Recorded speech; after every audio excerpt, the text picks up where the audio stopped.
A continuación, Noticiero Telesucesos. Clasificación A. Apto para todo público. Un noticiero pensado para usted porque se lo merece. Nos acercamos a la realidad desde diferentes perspectivas. Noticiero Telesucesos. Primera parte del Noticiero Telesucesos con las noticias más importantes del día.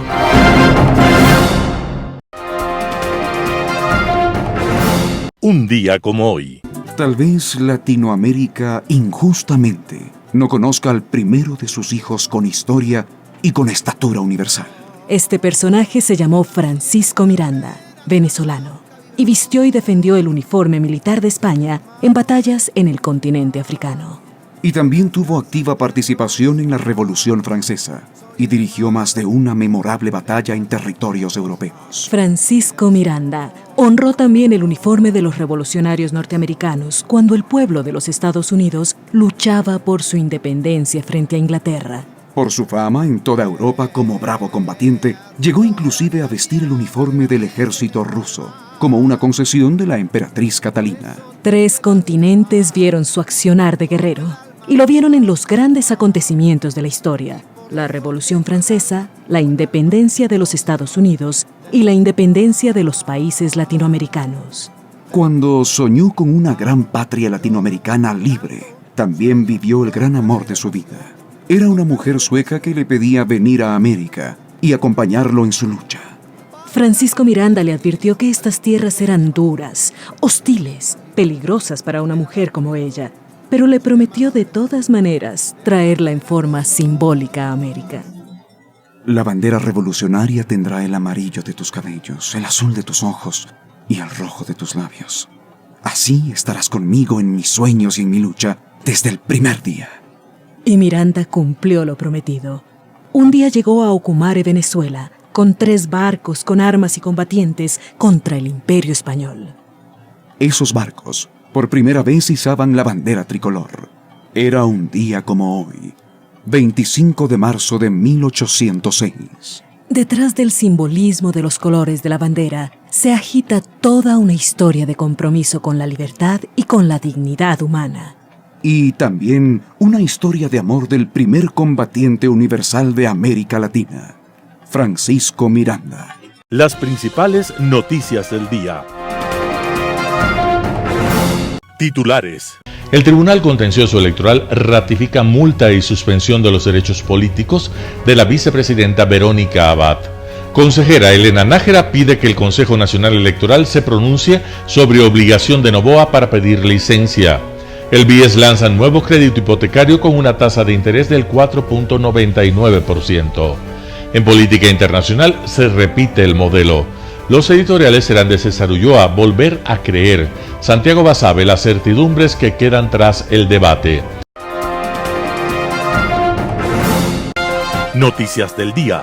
El Tribunal Contencioso Electoral ratifica multa y suspensión de los derechos políticos de la vicepresidenta Verónica Abad. El Pleno del Tribunal Contencioso Electoral, TCE, instaló este 24 de marzo la sesión para revertir o ratificar la sanción económica y la pérdida de los derechos políticos de la vicepresidenta Verónica Abad. Poco más del mediodía, el Tribunal Contencioso Electoral finalmente decidió ratificar lo actuado por el juez Guillermo Ortega, es decir, suspendió por 2 años a Abad. En la sentencia, el juez Joaquín Viteri dijo que las declaraciones de Abad contra la canciller Sommerfeld efectivamente socavan la credibilidad y minimizan la capacidad de la ministra de Relaciones Exteriores para ejercer ese cargo. Según Viteri, aplicar una sanción menor al pago de $14,100 y la suspensión por 2 años de los derechos políticos sería insuficiente y minimizaría la infracción electoral grave, la figura que enmarca la violencia política. Votaron a favor de la ratificación de la sentencia los siguientes jueces: Ivonne Coloma, Joaquín Viteri y Ángel Torres, mientras que el juez Fernando Muñoz no se adhirió a esta sentencia por considerar que las diferencias entre Abad y Sommerfeld con las declaraciones que han surgido entre ambas no constituyen prueba suficiente de que ha existido violencia política de género. Esta sesión debía darse el viernes 21 de marzo pasado, pero los jueces electorales pidieron una prórroga para analizar con más tiempo el proyecto de sentencia. Consejera Elena Nájera pide que el Consejo Nacional Electoral se pronuncie sobre la obligación de Daniel Noboa para pedir licencia. La consejera del Consejo Nacional Electoral, Elena Nájera, solicitó al Pleno del Consejo Nacional Electoral que emita un pronunciamiento sobre el artículo 93 del Código de la Democracia que obliga al candidato presidente Daniel Noboa a solicitar la licencia desde el inicio de la campaña electoral. Nájera dio a conocer este lunes 24 de marzo de 2025 que envió el memorando el pasado viernes, 2 días antes de que arranque la campaña que coincidió con el debate presidencial. Dijo que la posición del Consejo Nacional Electoral sobre el incumplimiento del artículo 93 abrió la puerta a todo tipo de arbitrariedades en este proceso y por ello insistía en que la función electoral emita una resolución. En este sentido, la consejera solicitó que la presidenta del Consejo Nacional Electoral, Diana Atamaint, convoque a una sesión extraordinaria para resolver sobre la licencia sin sueldo a la que está obligada toda autoridad de elección popular que aspire a la reelección. Además, mencionó que la misión de observación electoral de la Unión Europea, en su declaración preliminar del 11 de febrero de 2025, señaló que la Constitución prevé que los servidores públicos que se presentan a una elección tomen una licencia para minimizar las ventajas derivadas del ejercicio de su cargo. El informe destacó que Noboa no solicitó a la Asamblea y optó por emitir 4 decretos declarándose en ausencia temporal por fuerza mayor, 2 de los cuales fueron anulados por la Corte Constitucional. También advirtió que el mandatario ha alternado actividades de campaña con eventos gubernamentales prohibidos en este periodo. Esta situación generó un alto nivel de incertidumbre, tensión y desconfianza, según señaló la delegación de los veedores internacionales. BIES lanza nuevo crédito hipotecario con una tasa de interés del 4.99%. El Banco del Instituto Ecuatoriano de Seguridad Social, BIES, anunció un nuevo programa de créditos hipotecarios con una tasa de interés anual del 4.99%. Este nuevo programa se denomina Vivienda Premier y permitirá la adquisición de vivienda única y de primer uso nueva, vivienda con más de una habitación, viviendas con avalúo comercial de $53,678, equivalente a 141 salarios básicos unificados. El monto máximo que se financiará con este nuevo crédito es de $50,000, informó el BIES. Además, un requisito para acceder a este programa es percibir ingresos familiares de hasta $1,489 mensuales. Mediante un comunicado fechado el 24 de marzo del 2025, esta institución financiera pública señaló el perfil de quienes podrán acceder a estos créditos. Afiliados bajo dependencia que acumulen 36 aportaciones, las 13 últimas consecutivas. Afiliados voluntarios con 36 aportaciones consecutivas. Jubilados que cuenten con pensión jubilar. Personas con discapacidad que sumen 18 aportaciones en total. Juan Carlos Soria, gerente general encargado del BIES, destacó que esta nueva línea de financiamiento inmobiliaria constituye un hito importante para la institución y para el fortalecimiento de la economía del país. Este crédito del BIES llega en un contexto en el que hacen falta más de 728,000 viviendas nuevas para cubrir las necesidades de una población ecuatoriana que sigue creciendo y de las familias que cada año se crean. Entrevista del día. En Radio Suceso estuvo Antoine Barquet, analista político, hace un análisis del debate presidencial del pasado domingo.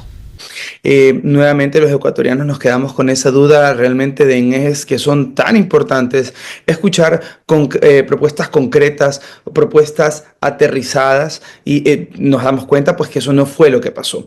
Destaco esta serenidad, por decirlo así, fue la palabra que inclusive usé en una opinión para Diario El Universo, porque yo creo que más allá de los contenidos, que ya nos damos cuenta que escasearon, la profundidad o la calidad de los contenidos, yo creo que también es importante ver un poquito el reflejo de a quién queremos tras el sillón o en el sillón de Carondelet, por verlo de una manera más como realista, ¿no? Yo creo que de parte de la candidata González lo que se pudo percibir fue un poquito de aceleración, un poquito de escandalización al referirse a ella. Creo que eso, no sé si sus asesores pensaron que podría darle alguna suerte de posicionamiento, alguna suerte de protagonismo, pero realmente dejan en evidencia otro tipo de cosas que yo voy a serle muy sincero y lo he estado pensando toda la noche. Me recordó mucho esa época de no sé si autoritarismo, pero mucho esa época de Correa, muy de contraataque y de fuerza contra los medios. Volví a percibir ese tema de que conmigo no, de que no te metes, mírame a la cara. O sea, ¿qué hablamos? Es duro realmente ver al país y yo en ese aspecto sí tengo que destacar la serenidad, vuelvo y repito, del presidente. Hubieron algunas cuestiones ya más de la ética política y la ética pública, a las que yo también me cuestiono. El tema del antidoping me pareció bastante innecesario. El tema de hacer referencias a la hija del presidente, o sea, De fue línea una... roja, ¿no? Yo creo que, mire, en todos los espacios de la vida hay líneas que no se deben de cruzar. Entonces yo ahí, hacia allá va mi análisis, mi enfoque de qué es lo que esperamos frente a esta autoridad que podría estar en el sillón de Carondelet. Coincido con usted, Antoine, y es importante escuchar los distintos análisis y criterios para formarnos también una idea, un criterio propio de esto que está pasando, de este post-debate además, y que vamos a seguramente hablar toda la semana de aquello, porque esto va a traer cola sin duda, y muchas veces el debate es importante, pero el post-debate es aún más importante, y lo que se dice es importante, y la sensación que queda en el elector también cuenta muchísimo, y yo también tuve esa sensación incómoda de ver una Luisa González, no a la altura de ser una presidenta de la República. Y esta es una opinión muy personal, así que mil disculpas por expresarla, pero creo que es importante también conversarnos sobre ello. Bastante irrespetuosa, digo, una presidenta que tenga ese nivel de irrespeto me incomodó mucho. En todo caso, coincido con Antoine de destacar la serenidad del presidente, pero claro, los grandes ausentes en este caso fueron las propuestas y cómo van a sacar al país de esta crisis o múltiples crisis que estamos afrontando. Y allí pues creo que se quedó debiendo bastante de lado y lado. Ahora, Antoine, de lo que vimos, también se dieron algunas preguntas incómodas, por ejemplo, la que le dio Luisa González al final al presidente Novoa respecto a si es que va o no a cobrar los impuestos a su familia. Y allí Daniel Noboa, bueno, no sé si pecó de sincero o qué, pero dijo no.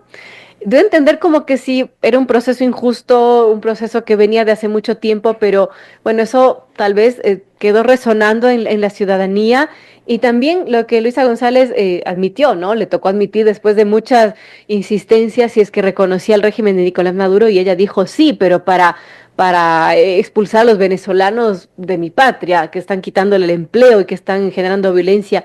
En fin, ¿cómo vio esas digamos, esos golpes bajos del debate que quizás fueron lo más intenso de lo que vimos, ¿no? De los ataques? Absolutamente, yo creo que eso es una de las cuestiones que van a ser más analizadas. El tema yo creo que más bien del formato es una de las cuestiones más destacables, ¿no? Porque te permiten desarrollar y ya luego con el desarrollo te queda a ti como oyente, digamos, poder analizar.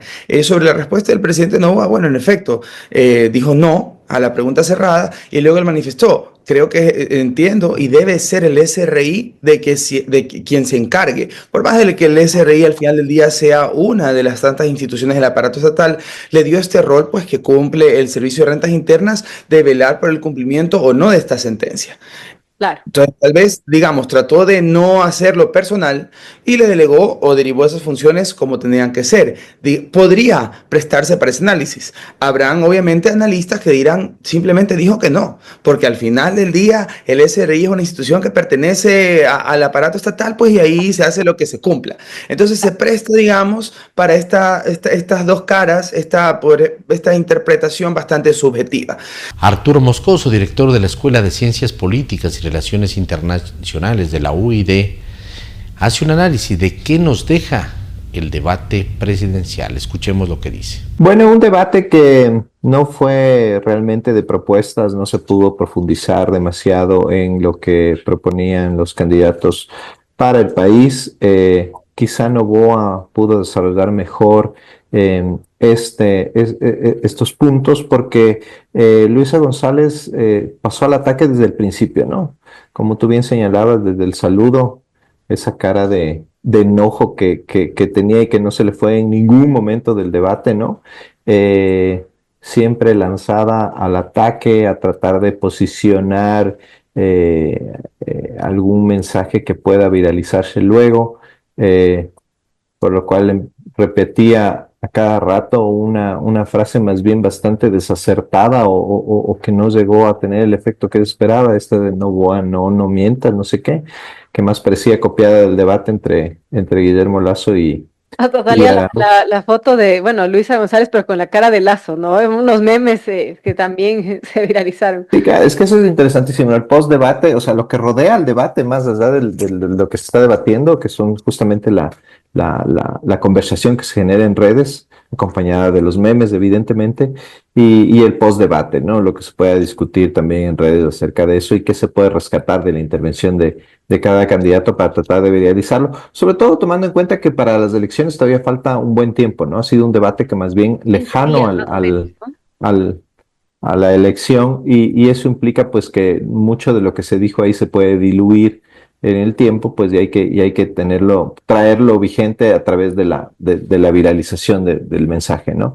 Un mensaje en donde las propuestas, como te digo, estuvieron casi ausentes. Quizá Daniel Noboa pudo profundizar mejor en lo que proponía. Una Luisa González completamente lanzada al ataque, a la descalificación, metiéndose incluso con la familia del presidente, y que trataba de evadir las preguntas que se le hacían, ¿no? Noboa también evadió algunas respuestas, eso es evidente, pero creo que Noboa pudo un poquito más profundizar en lo que le proponía al país. No veo un claro ganador. No creo que este debate vaya a ser decisivo para el resultado electoral, pero pienso que Noboa tuvo una mejor actuación que González, ¿no? Claro, y como menciona Arturo, todavía falta para el 13 de abril y muchas cosas pueden salir. Ahora, a su criterio, los candidatos después del debate resultaron ilesos. ¿Qué puede decir también de quienes están, por ejemplo, pensando en votar nulo o blanco y tal vez se decanten por alguna opción? ¿Cómo ve esta posibilidad? Bueno, yo no vi que haya habido una posición realmente buscando a ese elector indeciso. Nuevamente, quizá no va un poco mejor. Luisa González más bien ratificándose primero como correísta acérrima, ¿no? Identificando el gobierno de Rafael Correa como su gobierno, ¿no? Lo cual, pues, atraer nuevos votantes no le va a ser fácil, ¿no? Porque a quien trata de convencer es de aquellos justamente que no son correístas y que quizá ven en su posición de subordinación a Correa un problema, ¿no? Y en el tema de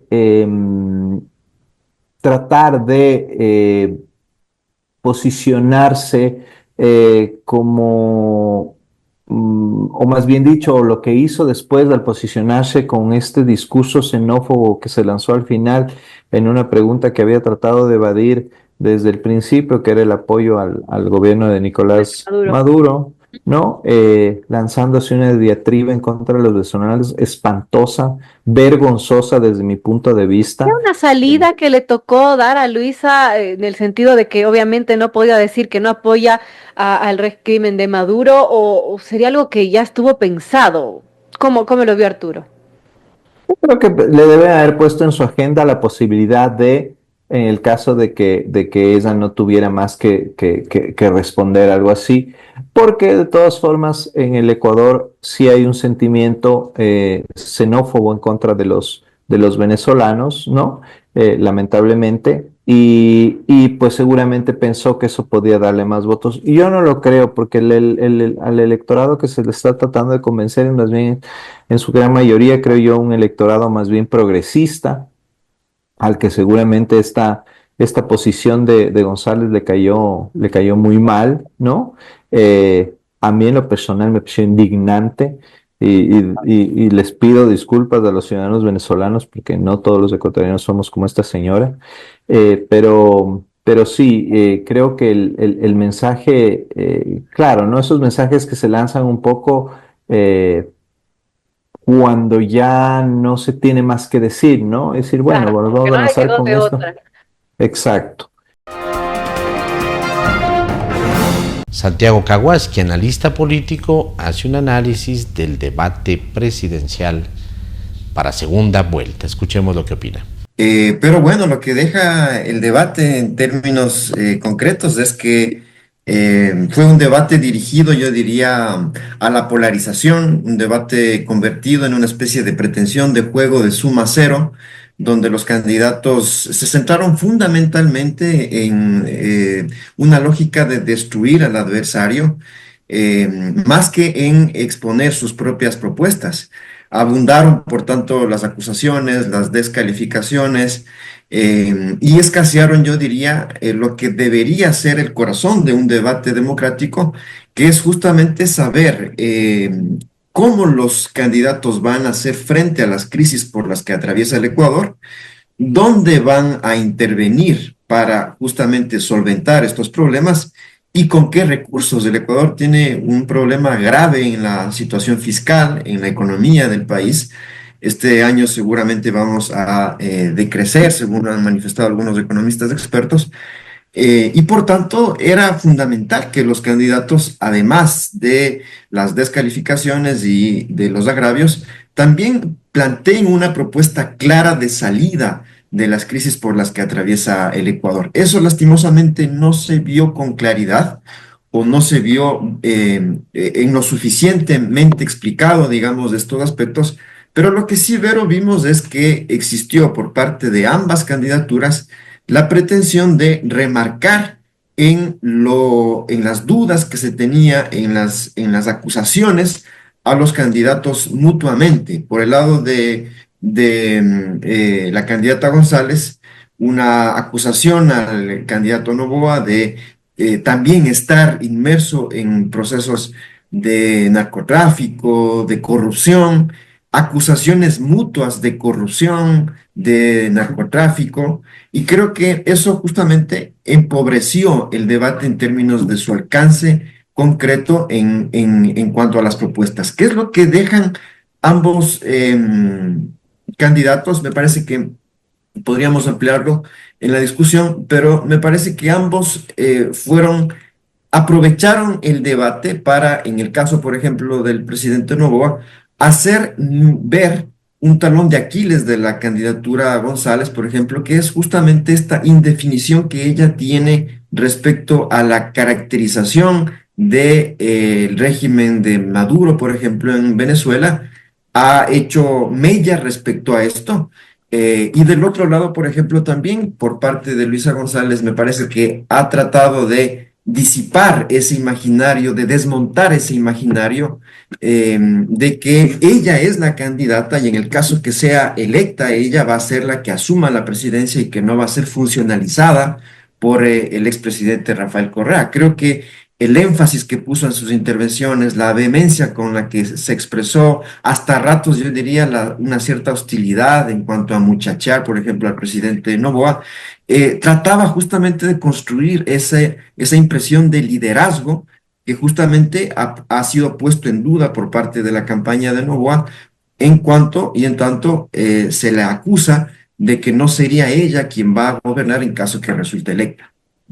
Claro, ahora la sensación, no sé si coincide Santiago, que deja esa actitud quizás beligerante de Luisa González, le restó en este debate, porque si bien me imagino que su estrategia fue verse como la dura, la bien parada, como que rayó su actuación en algo que puede ser el irrespeto, ¿no? En cruzar líneas rojas, incluso al meterse con la familia, con la hija del presidente. ¿Usted cómo lo ve, Santiago? Parece que hasta cierto punto utilizó una retórica que a ratos ya se convirtió en invasiva en el relato. Creo que sobreutilizó una retórica de Noboa en referencia justamente a que Noboa mentía, que el presidente Noboa estaba permanentemente equivocándose respecto a la modalidad del formato del debate, pero también a la utilización de cifras oficiales de sus ministerios. Entonces creo que de cierta manera puede tener el debate un doble registro respecto a esa actuación.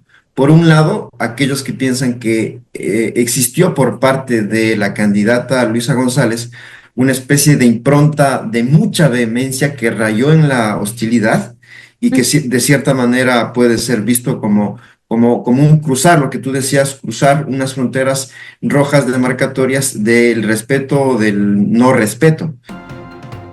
Un panorama de noticias para su estatura intelectual.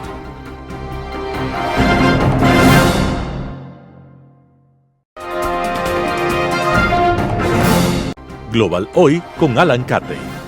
Se repite el modelo. Uno de los mecanismos más favorecidos en el enfrentamiento entre autoritarismo y democracia es la supresión de la oposición por diversos mecanismos que van desde las campañas de desprestigio y el chantaje a las causas judiciales penales donde los jueces de bolsillo, cooptados por el poder absoluto y, de ser necesario, hasta el asesinato de esos molestos opositores. Se lo ha visto operar en los más variados entornos dictatoriales, sea en la Alemania nazi o en la Rusia soviética, y ciertamente entre sus herederos modernos.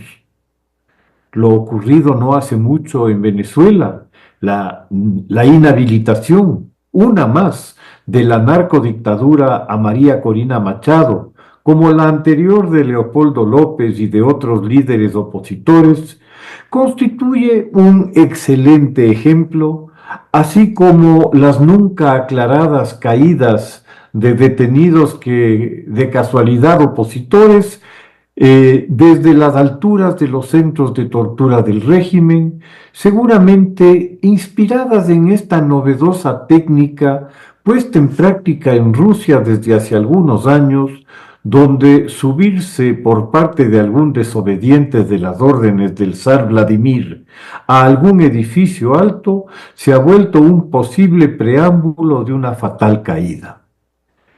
Tratar de atribuir al vodka este desequilibrio sería poco creíble pese a su extendido uso. Más probable es atribuirlas al desprestigio del Novichok, el veneno estándar desarrollado por la KGB hace décadas, cuya principal virtud, la indetectabilidad, quedó superada por la tecnología moderna, exponiendo de la peor manera a Putin y a su régimen como los envenenadores de exagentes, desertores de Rusia, refugiados en países extranjeros como el Reino Unido, o de políticos locales, cuyas declaraciones develaban la gran corrupción reinante en el entorno de la corte y que, además de volverlos peligrosos opositores por su popularidad, mostraban las costuras de un régimen oligárquico sustentado en los favores y desfavores del zar. El sonado caso de Navalny, envenenado primero por el FSB en un vuelo de Siberia a Moscú, donde toda la ciencia médica rusa fue incapaz de darse cuenta que sufría de un envenenamiento al punto de tener que ser trasladado a Alemania para ser tratado y lograr salvarle la vida. No es ciertamente el único, pues otras figuras de la oposición corrieron igual suerte, además, claro, de los que sufrieron envenenamiento por plomo proveniente de las balas con que fueron asesinados. Otro caso sonado sería el del político ucraniano Víktor Yushchenko, que se posesionó como presidente de Ucrania en 2005 tras derrotar al candidato del Kremlin, Yanukovych, y sobrevivir a un atentado con una toxina que lo desfiguró. Su crimen fue el ser el primer presidente ucraniano contrario a Putin y a la influencia rusa en Ucrania. Las noticias que llegan de Turquía dan cuenta de una operación similar orquestada por el régimen de Erdogan, otro de los gobernantes perpetuos cuya posición política aparecería amenazada para las próximas elecciones por el alcalde de Estambul, la más poblada de las ciudades turcas. Ekrem İmamoğlu obtuvo una importante victoria en las reñidas elecciones de 2019 que debieron repetirse, pese a que la victoria de İmamoğlu fue así declarada tras las impugnaciones del partido islamista del presidente Erdogan, cuyo candidato Yildirim fuera primer ministro y mano derecha del presidente. Imamoglu es un político joven de línea socialdemócrata moderada que viene de la tradición laica de gobierno instaurada por el fundador de la Turquía moderna, Kemal Atatürk, contraria a la corriente islamista de Erdogan. El alcalde ha sido detenido justo a puertas de las elecciones internas para la designación de candidatos para la próxima elección presidencial. Y lo ha sido bajo unos nebulosos cargos de corrupción por una obsecuente y servil fiscalía ratificada por un no menos funcional sistema de justicia. La población de la ciudad, en multitudinarias manifestaciones, ha expresado su apoyo y respaldo al alcalde en las calles de la antigua ciudad, capital del Imperio Otomano y antes de él del Imperio Bizantino. Como cabía esperar, la reacción del autoritario régimen de Erdogan ha sido la represión violenta de las protestas usando la policía en contra de los ciudadanos. Se han reportado centenares de detenidos, entre los que se encuentran periodistas. Las protestas, iniciadas el miércoles pasado, se volvieron aún más intensas el sábado al ordenarse el arresto de Imamoglu. Se trata de cientos de miles de manifestantes con otras ciudades uniéndose al reclamo. Un presidente Erdogan desafiante ha anunciado que habrá cero tolerancia con los manifestantes que alteren el orden público y seguramente, como es la táctica ya desarrollada, apostará al desgaste de la población que al final del día debe salir a ganarse la vida con su trabajo, a diferencia de los funcionarios del régimen, asalariados del gobierno y pagados con los impuestos de la comunidad. Los regímenes autoritarios no tienen los escrúpulos legales y éticos que son parte de las democracias, cuyos límites están establecidos en unas leyes que de manera general se cumplen. Los autócratas carecen de tales limitaciones y como normalmente se ven a sí mismos como eternos, actúan como mejor les parece. Además, tras un cuarto de siglo en el poder, este se vuelve un hábito para gobernantes y gobernados.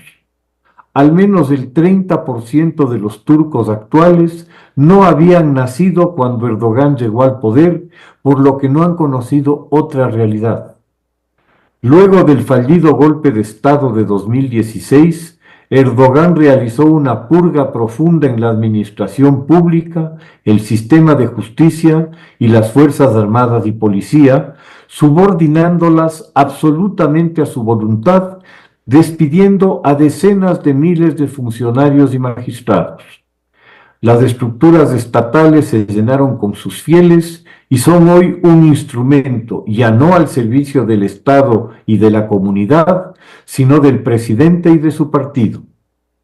Cuando se produjo el terremoto en la costa del Egeo en el sur del país, se desató un escándalo mayúsculo por la ineficiencia en la reacción del gobierno para la atención del desastre y en la rampante corrupción evidenciada por la caída de centenares de edificios construidos violando normas básicas para zonas sísmicas y convertidos en trampas mortales para miles de personas. Un velo de silencio cómplice se extendió desde el gobierno sin que hubiera consecuencia alguna para las autoridades y contratistas implicados.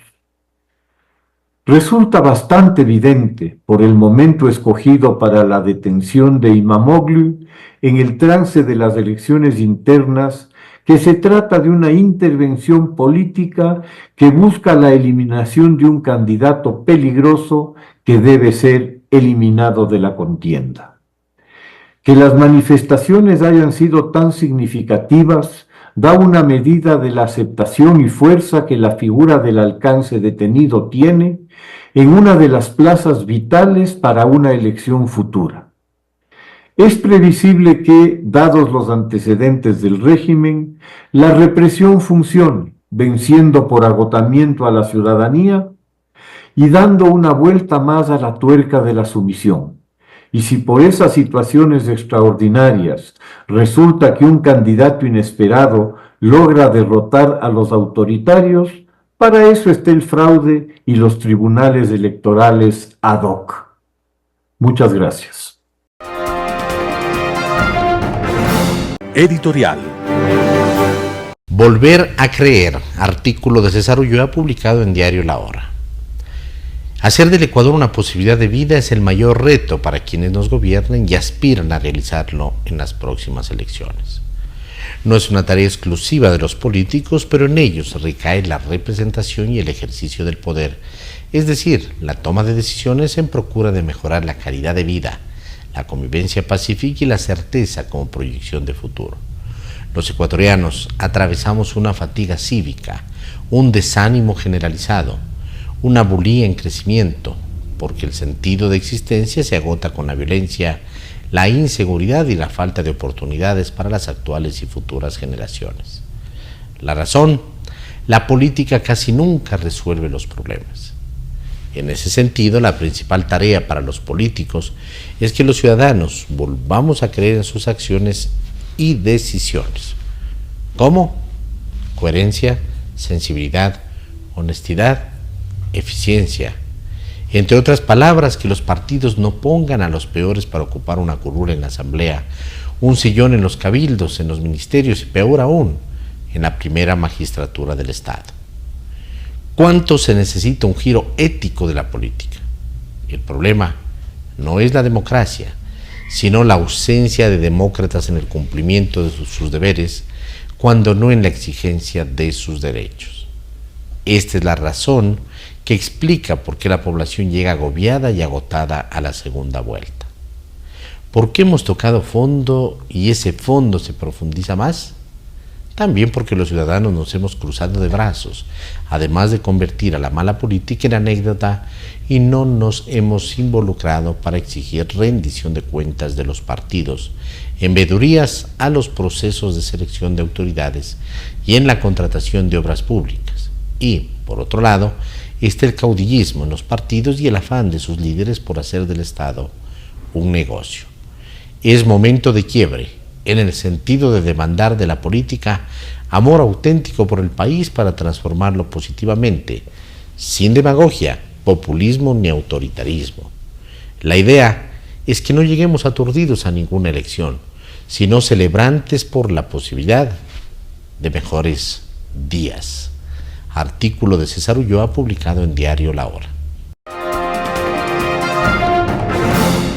Las certidumbres que quedan tras el debate. Santiago Basabe, primicias. Aunque no se puede hablar de un debate presidencial preñado de ideas profundas, algunos temas quedaron claros. La tabla de consumo de drogas, sin vigencia a la fecha, no volverá en ningún caso. González ha sido clara en dejar de lado esa propuesta que tanto defendió el gobierno de la Revolución Ciudadana. Muchos se decepcionarán, pero lo dicho, dicho está. El supuesto progresismo de las mentes lúcidas y los corazones ardientes al archivo. En ese aspecto, como en muchos otros relacionados con valores sociales, Noboa y González no son muy diferentes. El resto del eje de educación no fue más que cifras que van y vienen y que la gente poca atención presta. Alguna referencia y diferencia se observó en el campo del manejo de la salud y la seguridad social. Noboa fue claro en señalar que no habrá aumento de la edad de jubilación ni incremento en cuanto a los aportes. De espaldas habrán caído los expertos en el tema que han aconsejado exactamente lo contrario. Pero lo declarado queda ya en el registro y será sacado a la luz cuando alguna reforma se intente en el eventual gobierno de ADN. González, cauta o desprevenida, evadió dar una respuesta al respecto. La omisión le da más votos o por el contrario siembra dudas entre el electorado. Eso está por verse. Ambos, no obstante, acordaron que la salida está en crear más empleo joven, pues de esa forma se da oxígeno al IES. Pero allí, precisamente, en la generación de empleo, es donde las aguas se distanciaron de forma más notoria. Noboa apuesta a fortalecer las exportaciones y el espacio del sector privado en la generación de fuentes de trabajo, mientras González es partícipe de inversión pública eficiente. con acuerdos respecto al del sector privado, sí, pero con énfasis en el aparato estatal como eje de la economía. Valió la pena el debate para que ese tema quede evidenciado, pero no fue todo. En impuestos, la propuesta de la Revolución Ciudadana es bajar el IVA.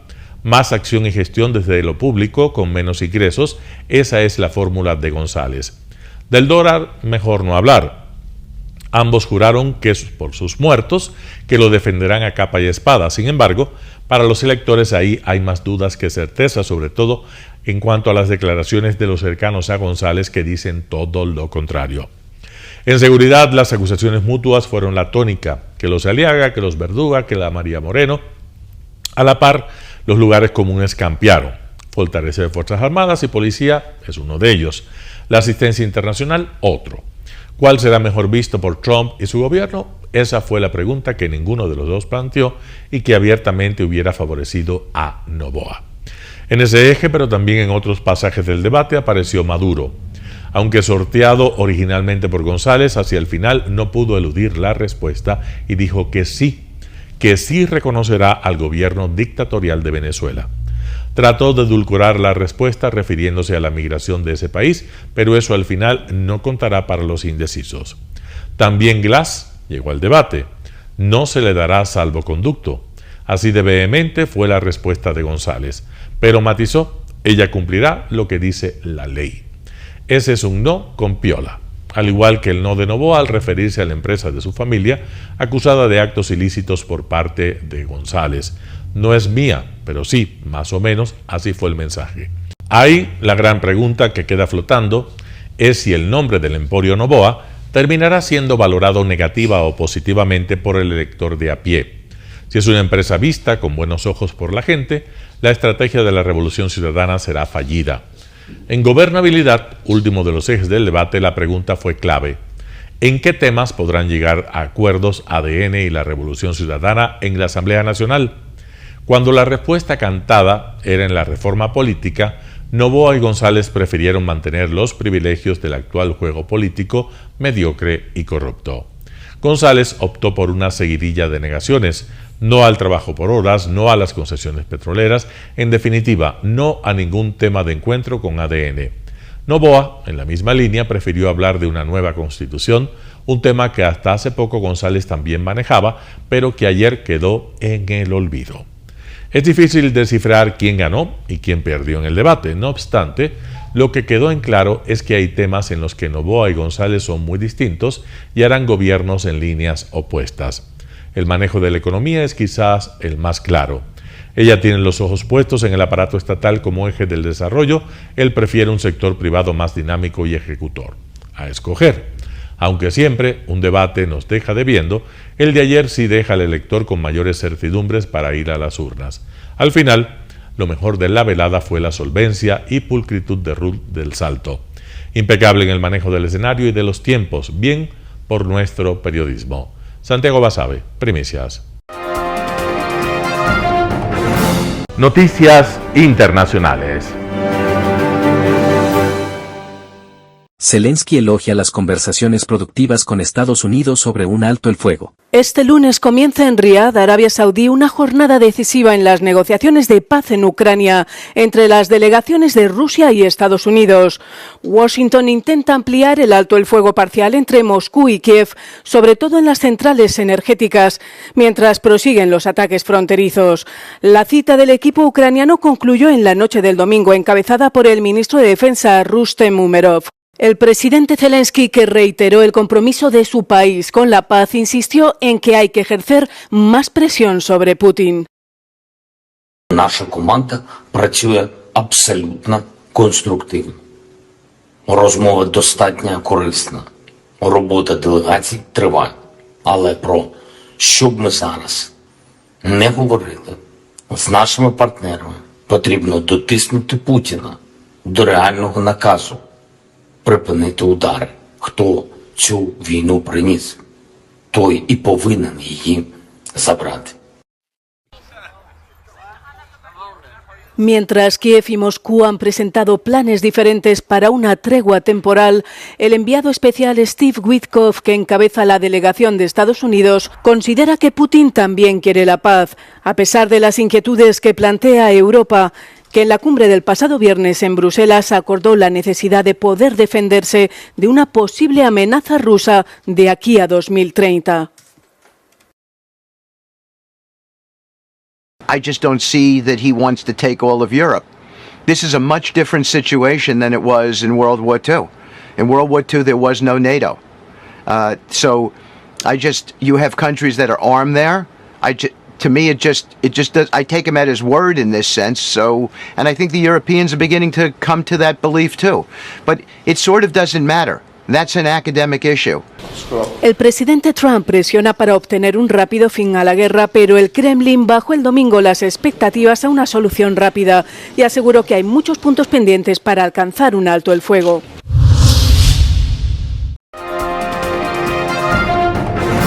Un ataque aéreo israelí contra el hospital Nasser de Han Yunis deja 2 muertos y provoca un incendio. El ejército israelí ha atacado el domingo por la noche el hospital Nasser de la ciudad de Han Yunis, en el sur de Gaza, en un ataque aéreo que ha dejado al menos 2 muertos y varios heridos. Hamás ha declarado que uno de sus dirigentes, Ismail Barhum, murió en el ataque, así como un joven de 16 años.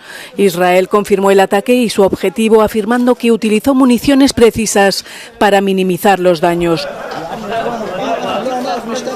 Los ataques israelíes alcanzaron además otras zonas de Gaza en la madrugada de este lunes, dejando una decena de fallecidos. El hospital Nasser, al igual que otros centros médicos, ha quedado muy dañado por las incursiones y ataques israelíes. Desde que Israel reanudara su ofensiva por sorpresa con una oleada de ataques aéreos la semana pasada, los pocos centros médicos que aún quedan se han visto desbordados. La ruptura del alto el fuego por parte de Israel ya se ha cobrado las vidas de más de 600 palestinos.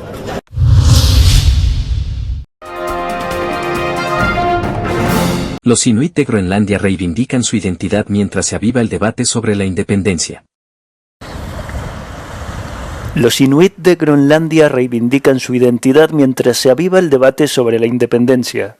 Durante el dominio colonial, Dinamarca aplicó políticas de asimilación, prohibiendo extraoficialmente el idioma inuit y realizando esterilizaciones forzosas. Unas políticas que dejaron una dolorosa huella entre los groenlandeses. La inuit groenlandesa Abia Yarraggel dice que es hora de que el pueblo inuit se pronuncie. Inuit hasn't been heard. We have been so isolated for hundreds of years, and this time is the time for Inuit to speak up. Aunque Groenlandia ganó mayor autonomía en 1979, su población sigue estando formada hoy por un 90% de inuit. La mayoría de ellos son luteranos, una fe introducida por los misioneros daneses hace más de 300 años. The sacredness of Christianity is still sacred in my eyes, but so is Buddhism, so is Hinduism, and so is my work. And that's where I stand in this, that the arising of our culture and us as a people is also to get the equality within our culture, to acknowledge that our culture is legit. Algunos groenlandeses afirman que el interés mundial por sus minerales y la lucha por la independencia les ha permitido hablar más abiertamente de los abusos cometidos por Dinamarca. I used to feel like it was cooler to be a Dane, or cooler to be able to speak Danish, where it was embarrassing to practice our traditions. Groenlandia experimenta un saldo migratorio negativo. Cada año se van entre 300 y 400 personas más de las que llegan. Se espera que la población descienda de 57.000 a menos de 50.000 habitantes en 2040. Y de momento no está claro si una eventual independencia o el creciente orgullo inuit pueden invertir la tendencia.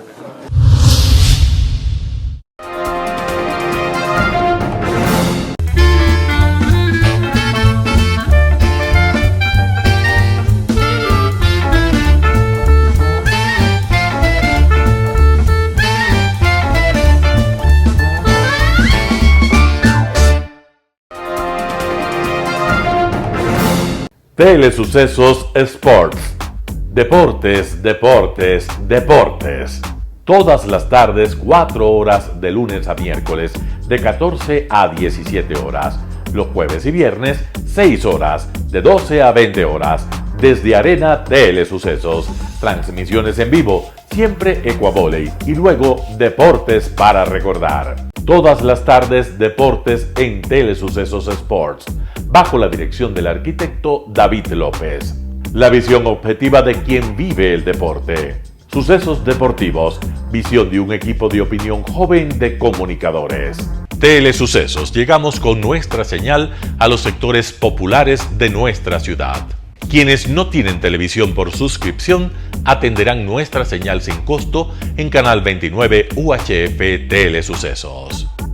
Siempre ecuatorianos, resaltamos nuestra identidad.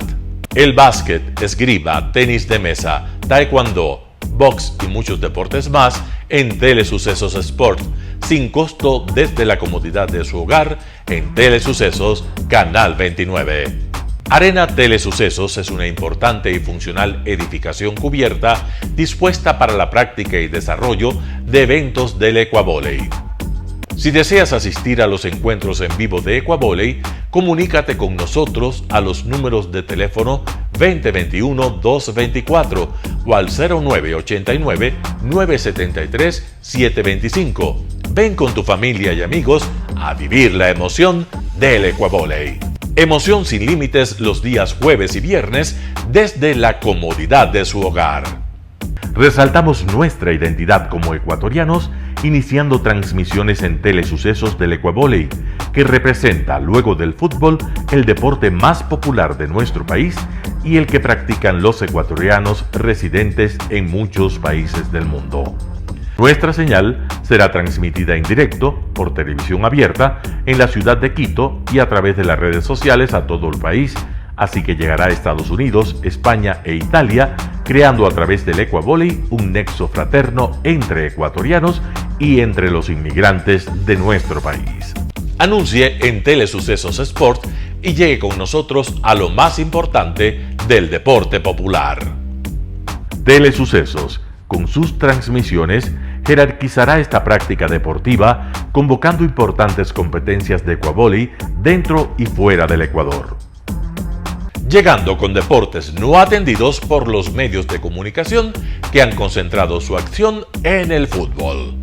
El tenis, box, golf, racquetball llegarán a su pantalla de televisión en tiempo real a través de Canal 29 UHF, competencias que podrán ser atendidas a través de Facebook, YouTube y vivir los encuentros deportivos en directo y en tiempo real. Esté atento a nuestros horarios especiales de transmisión los fines de semana y feriados. Usted y su familia disfrutarán desde la comodidad de su hogar de las emociones del Ecuavoley, deporte tan nuestro. Somos inéditos y para ello disponemos de un escenario cubierto propio, Arena Telesucesos, desde donde transmitimos nuestros encuentros masculinos y femeninos de este deporte. Simple y gratuito. Llama a nuestros números de contacto 2021-224 o al 0989-973-725 y regístrate como invitado especial para nuestros eventos en vivo. Arena Telesucesos, el escenario cubierto para la práctica del deporte 100% ecuatoriano, el Ecuavoley.